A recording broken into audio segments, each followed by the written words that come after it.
Online learning assessment form. Setting up tabs.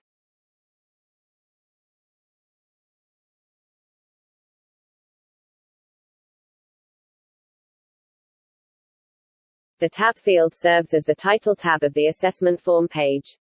To add and rename a tab, proceed to the right panel, and click Tabs. Edit the name on the space provided. Click Save Form.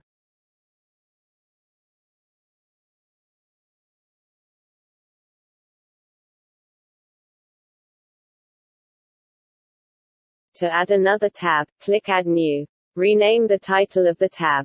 You may add as many tabs as you need.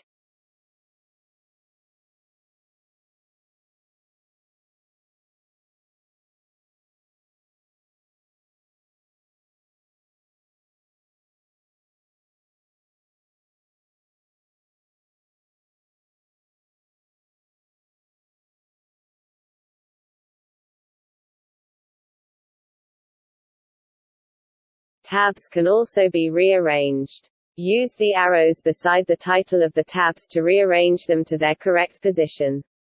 To delete a tab, click the red Delete button beside the tab title. Click Save Form to save your tabs.